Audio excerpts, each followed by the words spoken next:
نکاح میں عورتوں کا گواہ بننا، کیا دو عورتوں کی موجودگی میں نکاح ہو جاتا ہے؟ بنت خالد کراچی سے۔ نکاح میں کم سے کم گواہوں میں 2 مرد ہوں یا 1 مرد 2 عورتیں، صرف خواتین ہی اگر گواہ ہوں تو چاہے 2000 بھی کیوں نہ ہو نکاح نہیں ہوتا، کم سے کم 1 مرد کا اس میں ہونا، ایجاب و قبول کے وقت موجود ہونا ضروری ہے۔ 1 مرد اگر ہے پھر بے شک دوسرا مرد ہو، یا دوسرا مرد نہیں تو 2 عورتیں ہوں، یہ ٹھیک ہے، لیکن ساری اگر خواتین ہی ہوں گی تو نکاح نہیں ہوگا۔ کارپیٹ خشک ہونے سے کیا پاک ہو جاتے ہیں؟ بنت ذوالفقار لندن سے۔ اگر گھر میں کارپیٹ ناپاک ہو جائے اور ہم اسے پاک نہ کریں اور ناپاکی خشک ہو جائے تو کیا خشک ہونے سے وہ کارپیٹ پاک ہو جاتا ہے یا نہیں؟ بالکل نہیں ہوتا۔ اگر کارپیٹ پہ پیشاب ہو گیا ہے، کوئی ایسی گندگی گر گئی ہے جو لیکوڈ فارم میں ہوتی ہے تو وہ خشک ہونے سے پاک نہیں ہوگی، آپ کو اسے دھونا پڑے گا۔ دھونے کا بہترین طریقہ یہ ہے کہ آپ کوئی ٹب کارپیٹ کے نیچے گھسائیں کسی ڈنڈے سے، وہاں تک اسے گھسا کے لے جائیں جہاں وہ گندگی ہے، پیشاب وغیرہ تھا جو سوکھ گیا ہے، تو جب وہ ٹب نیچے چلا جائے اوپر سے آپ کارپیٹ پہ پانی ڈالیں اور اس کو مسلیں تاکہ وہ پانی جو ہے وہ نیچے ٹپکنا شروع ہو جائے۔ تو اتنا پانی اس میں بہا دیں کہ وہ کارپیٹ جو ٹکڑا ہے نا، آپ سمجھتے ہیں جتنے پانی میں 3 دفعہ وہ ڈوب سکتا ہے، یعنی 3 مگیں پانی آپ بہا دیں اس میں۔ سادہ لفظوں میں زیادہ پیچیدگی سے بچنے کے لیے میں یوں کہوں گا کہ 1 دفعہ پانی ڈالا، وہ پانی سارا سرایت کر کے نیچے نکل گیا، پھر دوبارہ ڈالا، وہ سارا پانی ایسے جذب ہو کے نیچے ٹب میں جمع ہو گیا۔ 3 دفعہ یہ عمل کیا تو پاک ہو جائے گا۔ اور اگر کارپیٹ کے نیچے ٹب گھسانا ممکن نہیں ہے، بعض کارپیٹ ایسے ہوتے ہیں کہ وہ چپکے ہوئے ہوتے ہیں فرش کے ساتھ، تو پھر گیلا کپڑا لے کے آپ اس پہ پوچھا لگائیں اور پھر اس گیلے کپڑے کو دھوئیں، تو یہ عمل اتنی دفعہ کریں کہ آپ کو غالب گمان ہو جائے کہ یہاں سے یہ پیشاب وغیرہ جذب ہو چکا ہوگا، ورنہ کم سے کم 3 دفعہ یہ عمل لازمی کریں آپ۔ صلاۃ التسبیح کا سجدہ سہو ادا کرنے کا طریقہ۔ اگر ہم صلاۃ التسبیح پڑھ رہے ہیں اور اس کا کوئی واجب چھوٹ جانے کی وجہ سے سجدہ سہو واجب ہو جائے تو اس کا سجدہ سہو کس طرح کریں گے؟ کیا صرف 3 مرتبہ سبحان ربی الاعلیٰ کہیں گے یا اس میں بھی 10 مرتبہ کلمہ پڑھنا ہوگا؟ آفرین انڈیا سے۔ جو نارمل عام نمازوں میں جیسے سجدہ سہو کیا جاتا ہے اسی طرح سے سجدہ سہو کیا جائے گا۔ قراءت کی کون سی غلطی سے نماز ٹوٹ جاتی ہے؟ آفرین صاحبہ انڈیا سے۔ قرآن مجید میں کچھ ایسے مقامات ہیں کہ اگر انہیں نماز میں تھوڑا سا بھی غلط پڑھ لیں تو نماز فوراً ٹوٹ جاتی ہے۔ ایسے کون سے مقامات ہیں؟ ان کی نشاندہی فرما دیں۔ بھائی قرآن مجید میں ایسے مقامات تو ہائی لائٹ کرنا تو ناممکن ہے، وہ تو سارے ہی مقامات ایسے ہیں کہ ان کو آپ غلط پڑھ لیں گے تو وہ نماز ٹوٹ جائے گی۔ کتنا غلط پڑھیں گے کہ کسی آیت کو اتنا غلط پڑھ لینا کہ آیت کا اصل مفہوم بالکل اس کے اپوزٹ ہو جائے۔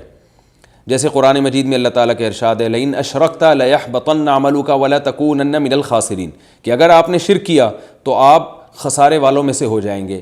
اب کسی قاری نے غلطی سے پڑھ لیا وَلَتَكُونَنَّ مِنَ الْخَاسِرِينَ کو من الحاسرین پڑھ لیا، حاسرین کا مطلب حسرت والوں میں ہو جائیں گے، تو معنی چینج تو ہوا ہے لیکن بالکل الٹ نہیں ہو گیا، بالکل ہی قرآن کے مفہوم کے بالکل اپوزٹ نہیں ہو گیا، معنی چینج ہوا ہے۔ تو اس سے اگر یہ غلطی سے کیا تو نماز نہیں ٹوٹے گی، لیکن غلط ہے، ایسا کرنا جائز نہیں ہے۔ لیکن اگر معنی بالکل ہی اپوزٹ ہو گیا ہے، جیسے کسی نے آیت پڑھی لئن اشرکت لیحبطن عملک ولتکونن من المفلحین، کہ اگر تم نے شرک کیا تو تمہارے اعمال ضائع ہو جائیں گے اور تم کامیاب لوگوں میں سے ہو جاؤ گے۔ خاسرین کو مفلحین پڑھ لیا، تو یہ بالکل ہی قرآن کی منشا کے خلاف ہو گیا، شرک والے کامیاب کبھی نہیں ہوتے۔ تو ایسی بڑی فحش غلطی جب ہوگی کسی آیت کے پڑھنے میں تو چاہے وہ کہیں بھی ہو تو پھر نماز ٹوٹ جاتی ہے۔ لیکن یہ ضروری ہے کہ اس کا کوئی اور صحیح مطلب نکل نہ سکتا ہو۔ اگر آیت کسی نے غلطی سے غلط پڑھ لی، اس کا غلط مطلب بھی کوئی بیان کر سکتا ہے، صحیح مطلب بھی، تو بھی نماز نہیں ٹوٹے گی۔ اور اگر ایسا مطلب ہے کہ وہ غلط ہی بن رہا ہے، صحیح مطلب بن ہی نہیں سکتا، تو پھر نماز ٹوٹ جائے گی، دوبارہ پڑھنی پڑے گی۔ آن لائن سائٹ پر غلط انفارمیشن سے کمائی کا حکم۔ زوبیہ انصاری انڈیا سے۔ ہم ایک آن لائن سائٹ پر کام کرتے ہیں، اس میں ہمیں اپنی عمر وغیرہ بایو ڈیٹا تھوڑا سا جھوٹا ڈالنا پڑتا ہے، تب جا کر وہ سروے ہوتا ہے۔ کیا اس کی کمائی صحیح ہوگی یا نہیں؟ دیکھیں آن لائن سائٹ پر اگر آپ اپنی غلط انفارمیشن ڈالتے ہیں، جھوٹ کا گناہ ہوگا، لیکن کمائی کا حلال و حرام ہونے سے اس کا تعلق اس چیز سے ہے کہ آپ کو کمیشن یا پیسے کس چیز کے دیے جا رہے ہیں۔ کسی مخصوص کام کے پیسے دیے جا رہے ہیں تو وہ کام اگر جائز ہے تو پیسے بھی جائز ہیں۔ اس کی مثال ایسے ہے جیسے آپ غلط سرٹیفکیٹ بنا کے کسی کمپنی میں جاب کرتے ہیں اور پھر جاب کی آپ کو سیلری ملتی ہے، تو غلط سرٹیفکیٹ بنانا، جھوٹا سرٹیفکیٹ بنانے کا گناہ تو ہوگا، مگر اس تنخواہ کو ہم حرام نہیں کہیں گے، کیونکہ تنخواہ تو آپ کو کام کی مل رہی ہے نا، وہ کام آپ کمپنی میں اگر ذمہ داری سے کر رہے ہیں تو تنخواہ بھی، ارننگ بھی حلال ہے۔ تو یہاں بھی ایسے ہی ہے، اگر آپ نے غلط انفارمیشن سے اپنے آپ کو رجسٹرڈ کروا لیا تو یہ عمل تو ناجائز ہے، لیکن کام جو آپ کر رہے ہیں، وہ کام یہ کر رہی ہیں، اگر وہ کام صحیح ہے تو پھر اس کی تنخواہ آپ کے لیے جائز ہے۔ وہ کام ہی دھوکہ ہے، غلط ہے، تو پھر تنخواہ بھی جائز نہیں ہے۔ جمعہ کی عصر کے بعد کا خاص دن درود شریف، کیا یہ حدیث صحیح ہے کہ جمعہ کے دن عصر کے بعد یہ درود شریف پڑھنے والے کے 80 سال کے گناہ معاف ہو جاتے ہیں؟ اللہم صلی علی محمد النبی الامی وعلی آلہ وسلم تسلیما، بنت عبداللہ، سری لنکا۔ یہ والی جو حدیث کے جو الفاظ ہیں جو آپ نے آیت پڑھی، یہ حدیث پیش کی ہے، یہ حدیث ضعیف ہے، سند کے لحاظ سے صحیح نہیں ہے، لیکن جمعے کے دن درود شریف پڑھنے کی فضیلت صحیح حدیث سے ثابت ہے۔ آپ صلی اللہ علیہ وسلم نے حکم دیا کہ اکثروا فی الصلاۃ علیہ فیہ، کہ جمعہ، او کما قال صلی اللہ علیہ وسلم، کہ جمعہ کے دن مجھ پر کثرت سے درود پڑھا کرو۔ تو اس لیے جمعہ کے دن آپ صلی اللہ علیہ وسلم پہ کثرت سے درود پڑھنا چاہیے، اور عصر کی نماز کے بعد خاص طور پر کثرت سے آپ صلی اللہ علیہ وسلم پہ درود پڑھنا چاہیے، کیونکہ وہ قبولیت کا وقت ہے۔ حدیث میں آتا ہے جمعہ کے دن ایک گھڑی ایسی ہے جس میں قبولیت کا دعائیں قبول ہوتی ہیں، تو اس میں علماء کے مختلف اقوال ہیں، راجح قول یہی ہے کہ وہ عصر کے بعد کا ٹائم ہے، تو درود شریف کثرت سے پڑھ کر اس وقت دعا مانگنی چاہیے، تو قبولیت کا امکان اس میں زیادہ ہوتا ہے۔ البتہ یہ جو الفاظ ہیں یہ پڑھنا چاہیں تو ان میں بھی کوئی حرج نہیں ہے، کیونکہ فضائل ہیں تو ضعیف حدیث ہے، لیکن کوئی فقہی مسئلہ تو اس سے ثابت ہو نہیں رہا، فی نفسی فضیلت بہرحال درود شریف کی حدیث سے ثابت ہے، اور اگر کوئی دوسرا درود پڑھ لیں جو صحیح حدیث سے ثابت ہے تو وہ زیادہ بہتر ہے۔ امام منتخب کرنے کے شرعی اصول، اگر کسی مسجد میں امام مقرر نہ ہو تو امام کیسے چنیں؟ محمد صدیق، کراچی سے۔ بھائی، امام کی سلیکشن کے لیے بجائے خود چننے کے بہتر یہ ہے کسی بڑے دینی ادارے سے رابطہ کیا جائے۔ یہ امام کی سلیکشن کا بڑا خاندانی طریقہ آپ کو بتا رہا ہوں۔ آپ بڑے بڑے مدارس ہیں، لاہور میں جامعہ اشرفیہ ہے، یا ادھر اکوڑا خٹک میں مولانا سمیع اللہ حق صاحب شہید رحمۃ اللہ علیہ کا مدرسہ ہے، یا ادھر خیر المدارس ہے ملتان میں، یا کراچی میں جامعہ الرشید ہے، دارالعلوم کرنگی ہے، بنوری ٹاؤن ہے، جامعہ فاروقیہ ہے، تو اس جیسے اور بھی ماشاءاللہ بڑے بڑے مدارس ہیں۔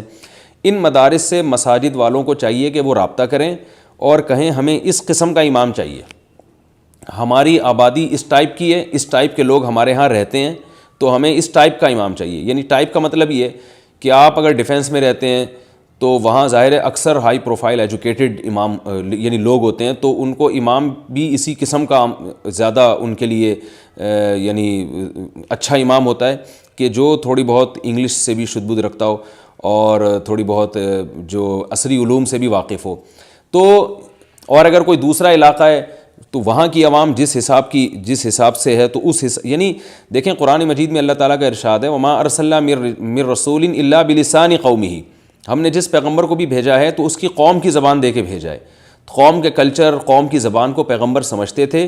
تو جس مسجد میں، جس محلے میں آپ امام کو منتخب کر رہے ہیں تو پہلی شرط عالم ہو، قرآن اچھا پڑھنا جانتا ہو، یہ تو بیسک شرطیں ہیں، تقویٰ ہو اس کے اندر، یہ تو بنیادی شرطیں ہیں۔ اور ایک اہم ترین شرط یہ ہے کہ وہ اس قوم کے مزاج کو سمجھتا ہو، یعنی اس علاقے کے لوگوں کے مزاج کو سمجھتا ہو۔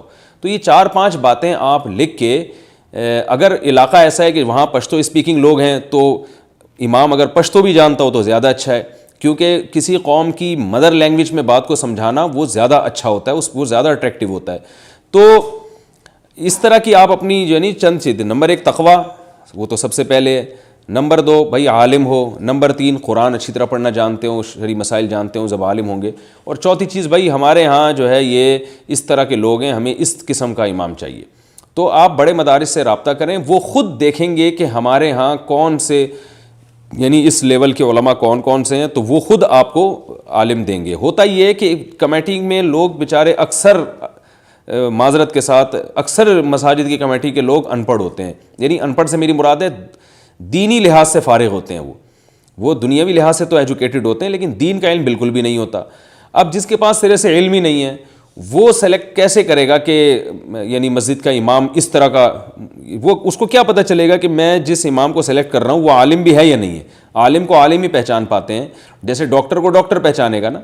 تو اب دیکھیں آپ نے کوئی ہاسپٹل کھولا اور آپ اس میں ڈاکٹروں کو سلیکٹ کر کے رکھنا چاہتے ہیں تو آپ ڈاکٹروں ہی سے رابطہ کریں گے نا یار. آپ بتاؤ کوئی اچھے ڈاکٹر, عوام سے تھوڑی پوچھیں گے آپ جا کے محلے والوں سے آپ بتائیں جی کہ کون ڈاکٹر اچھا ہے, یا آپ خود لوگوں کو بلا کے انٹرویو لیں گے کہ آپ بتائیں ایجوکیٹڈ ہیں یا نہیں. آپ کو تو بیوقوف بنانا بہت آسان ہوگا. جب آپ ڈاکٹر نہیں ہیں تو کوئی بھی شخص آپ کو میڈیکل سائنس کے نام پہ بیوقوف بنا سکتا ہے. تو ایسے ہی علم دین کے نام پہ بھی کوئی بھی بیوقوف بنا سکتا ہے. ہمارے یہاں تو ایک عجیب سی بھیڑ چال چل رہی ہے کہ بس کہیں بھی اٹھا کوئی اینٹیں رکھ کے مسجد بنا لی, اس کا پتہ ہی نہیں ہوتا یہ کون ہے, کہاں سے آیا, بھائی تم کس مدرسے سے فارغ ہو, ایک فرقہ واریت پھیلانا شروع کر دیتے ہیں پھر. تو اس لیے جب بھی کسی کو امام رکھنا ہو, میری رائے یہ ہے کہ آپ بڑے دینی مدارس سے رابطہ کریں, ان سے کہیں ہمیں بھائی یہ اس طرح کی ریکوائرمنٹ ہے, ہمیں کوئی امام آپ دیں, آپ کوئی سجیسٹ کریں ہمارے لیے, تو وہ جو آپ کے لیے منتخب کریں, جس کو وہ بھیجیں, آمنا و صدقنا کہہ کر آپ ان کو امام بنا دیں اور پھر ان کی اطاعت کریں.